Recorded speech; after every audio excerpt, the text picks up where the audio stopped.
اعوذ باللہ من الشیطان الرجیم بسم اللہ الرحمن الرحیم۔ السلام علیکم۔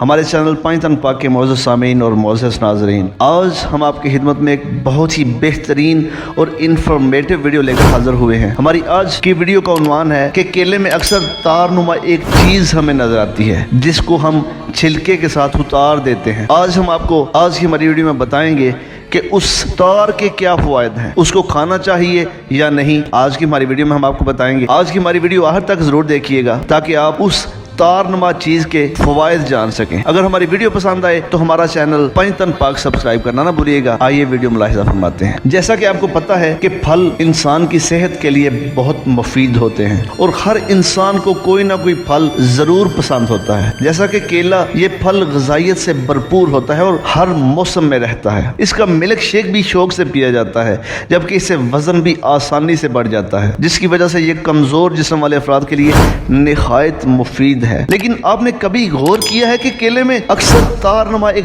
چیز ہمیں نظر آتی ہے جس کو ہم چھلکے کے ساتھ اتار لیتے ہیں، لیکن اس تار کے فوائد جاننے کے بعد آپ یقیناً اس کو پھینکیں گے نہیں اور اس کا استعمال یقینی بنائیں گے۔ دراصل یہ تار نما چیز فلوم بنڈلز کہلاتی ہیں، جو کہ ایک ٹیشو ہوتا ہے جو ہر پودے میں موجود ہوتا ہے۔ اس کا کام پھل تک تمام نیوٹریشن پہنچانا ہوتا ہے۔ اس میں vitamin A, vitamin B, fibre اور پوٹاشیم کی وافر مقدار پائی جاتی ہے۔ یہ تار ایک رگ کی طرح کام کرتی ہے اور پھل کو اس کی ضروریات کے مطابق تمام چیزیں فراہم کرتی ہے۔ یہ کیلے کو مزیدار اور بڑھنے میں کافی مددگار ثابت ہوتی ہے۔ اس لیے آپ جب بھی کیلا کھائیں تو اس تار کو بھی ضرور کھائیں تاکہ آپ کو زیادہ غذائیت ملے، اور اگر آپ کیلا نہیں کھاتے تو اس کو اپنی غذا کا حصہ ضرور بنائیں۔ امید کرتا ہوں کہ آپ کو ہماری آج کی ویڈیو بہت پسند آئی ہوگی۔ اگر ہماری ویڈیو پسند آئی ہو تو ہمارا چینل پانچ تن پاک ضرور سبسکرائب کیجئے گا۔ آج کی ویڈیو میں بس اتنا ہی۔ کسی اور دن کسی اور ویڈیو کے ساتھ ضرور حاضر ہوں گے۔ ٹل دین اللہ حافظ، السلام علیکم۔